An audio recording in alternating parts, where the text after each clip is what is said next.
Hey guys, real quick, double action or single action handguns, revolvers, pistols, double action, single action, double action, single action. What does that mean? And let's talk about hammer versus striker fired. What that change in design means or doesn't mean.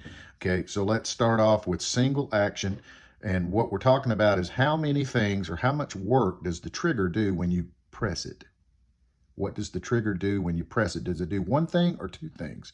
Okay, so this is a single action, kind of a cowboy style gun, and you load it with bullets through this. You would half cock it, so this will rotate. You put the bullets in, load it, close this, and then you manually cock it. So it's under tension and load. It's ready to fire. The only thing the trigger does, it's a short, sweet release of that. So when you press the trigger, all it does is release the hammer, and the firing pin hits the primer, and it ignites and fires. That's only one thing the trigger does. And because of that, the sear surface, the mechanical internal action inside the gun, has a little contact surface, and when you pull the trigger, all it has to do is separate that tiny surface. Bang. That's why it's so easy, such a short little travel of the trigger, and that's single action.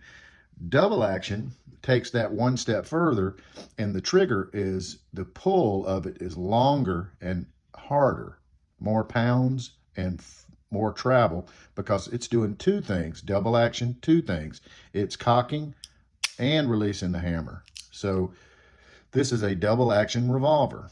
Now, the thing about double action revolvers is that when they went from single action to double action, everyone was still comfortable with single action revolvers. So it will also cock, and watch the trigger, it'll cock the same and do the same thing as the cowboy gun, single action. And notice how the trigger shortens and becomes real easy. So you can shoot this one double or single action.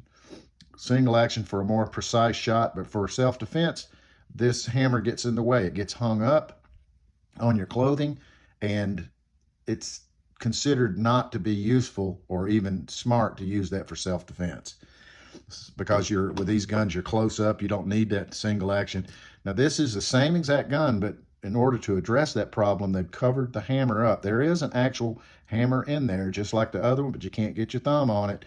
But at the same time, you also don't get hung up on your clothing or in your pocket. And so in a sense, this is double action revolver, but we would call it double action only. Double action only. Whereas this one, you can do double action or single action.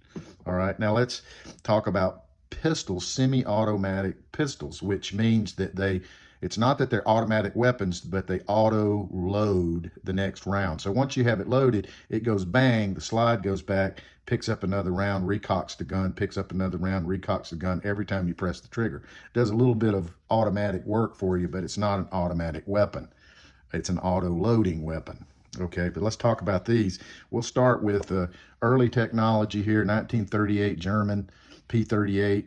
This one is actually made later for police, but it's exactly the same, except for it has a lightweight frame. All right, but just for demonstration purposes, this is a thumb safety. When it's on, it makes the trigger not work, and when it's up, it's in fire mode.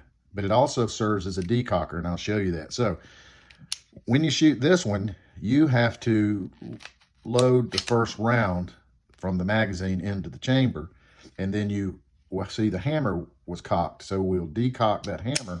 Now it's ready to carry.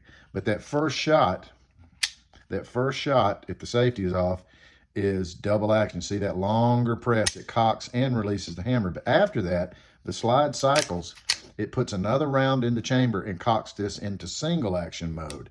So now the trigger is shorter and easier. And so the first shot is double action, and then it loads around, and from there on, every shot is single action, because the slide does everything for you. Single action, single action. Now, when you're done shooting, let's say you shoot one double action shot and 5 single action shots, you still got a couple of rounds in here. It will be in this condition, and you can decock it, which also puts the safety on, and then now it's back to the starting point. the magazine has fewer rounds in it, but you've shot double action first shot, single action, single action, single action, single action, and then you decocked it to put it back in double action mode. In fact, most people will carry it with it decocked, but with the safety off, because that first long trigger press provides them enough safety against negligent or accidentally pressing the trigger. The best way to keep a gun from firing is keep your finger out of the trigger guard, or keep it in a holster that covers up that trigger guard as well. But that's how a traditional double action pistol, semi-auto pistol, works. Now you'll see that, including the open slide and all the features of a Beretta, that the Beretta has pretty much ripped off Walther completely. It's a more modern version, but the Beretta 92 series of guns, or the military names, are all the same, basically the same design. The first shot is double action, and then every subsequent shot is this nice, sweet, short single action. And then when you're done shooting, you just decock it. Now, this particular one will not let the safety stay down. They call this a G model. It pops it back up, and this is considered more of a modern, clever way to not have to flip the safety up to fire it, but you still got that. So this is geared to be a carry gun. But it's still got the decocker, but it's not a safety, not a trigger safety. But double action, what is single action? The trigger only does one thing. Double action, the trigger does two things. And then these are just slight ways that they vary those features, brand to brand, model to model, over the decades. Now, one thing to understand is that a Glock, a lot of people think this is a single action, semi-automatic pistol with a striker. It's actually double action. Now, before we go into that, what is a striker fired versus hammer fired? Well, the hammer fired, a hammer is what has the spring on it, what's spring loaded, and there's a loose firing pin in there that it comes forward and hits, and it hits the firing pin, and then the firing pin goes forward and fires it. What they've done with the striker fired is they have eliminated the hammer. There's only a firing pin, but it's spring loaded with this little catch on it, and that is cocked and released without the use of a hammer. Now, because of that, not only is the gun far more simple and reliable, but and fewer springs to have to deal with when you rebuild it, but a striker fired, since there's no hammer, you can get higher up on the bore axis. So if you look at a hammer fired gun, you'll see that the gun is higher up. You are higher up onto the axis of the bore, which manages recoil a lot better. So the Glock, you're just higher up on the gun, and that it's a little bit different of a grip angle. This one more feels like the slide is sitting up on top, perched up on top. This just feels like it's more buried down into your hand. So that is an advantage for managing recoil. Now, on the other side of that, a double action trigger like a Glock, it's doing two things. It's finishing the cocking and releasing the striker, which makes the trigger a little more longer travel and stiffer. That's why with single action and hammer fired guns, the momentum of that hammer allows you to have a much lighter trigger, an easier feeling trigger on single action. So what has happened is a lot of brands like M&P, Smith & Wesson M&P here, the SIG 320s, the Walthers, a lot of them, a lot of these modern striker fire guns, yes, they've gotten rid of the hammer and have a striker, but it is still single action. So when you cock this M&P, that striker is fully cocked and held by that tiny little surface. And that's why when you do get through the travel and get on the single action, you can make these triggers very crisp and a lot lighter. So that's why on a Glock is not bad because of a bad design. A Glock is intentionally designed this way so that you can have a very aggressive trigger that's more forgiving, and it doesn't, it's not as easy to just launch one under stress. It's a combat gun. This is truly designed as a combat gun. Now, the beauty of a Glock is you can be a lot more aggressive coming into the target and still make a no-shoot decision. Whereas these guns, the trigger is very easy. The single action is easier to press, but it's also easier to launch one. And it doesn't make you a better shooter because these guns are easier to shoot. Once you master a Glock, you can shoot it just as fast, just as good. And world champions have these. And almost stock configuration. So it doesn't hinder your performance. You just have to work a little harder at becoming a good shooter.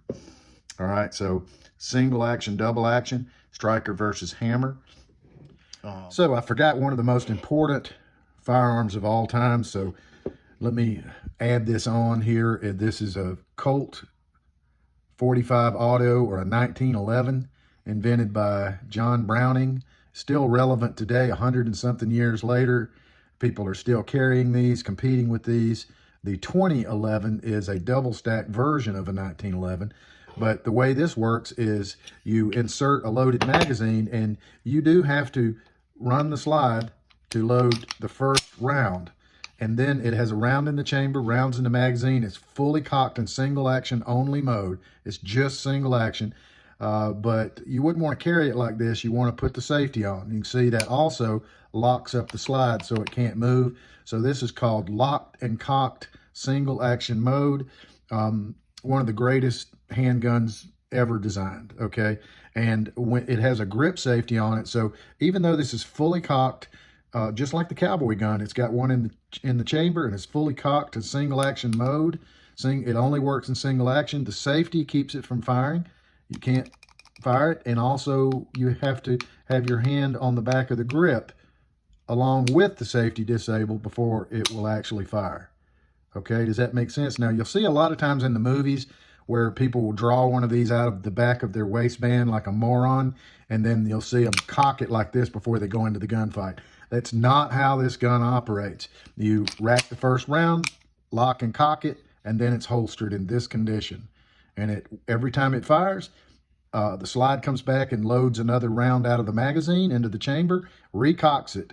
And then when you're done firing it, bang, bang, bang, bang, you just pop the safety back up. Now, the reason people ride this safety instead of disabling and then going underneath it is because during recoil, you will pop the safety back on and not realize why the gun's no longer working. So the proper way is to have it locked and cocked in the holster in single action mode, loaded, locked, and cocked. This is the way you carry it. And you draw it, and as you come on to target and your grip comes together, you build your grip. The safeties are both disabled. You fire it till you're done, and then the safety comes back on. Wonderful, wonderful design. These have a trigger that comes straight to the rear, and they're very light. This is probably the finest trigger on the planet for any handgun. So that wraps up our double action, single action. We'll see you next time. Please comment and subscribe. These videos are not easy to make and post. A lot of time goes into making these. I cannot continue to make them without your subscribing and liking, commenting. Thank you.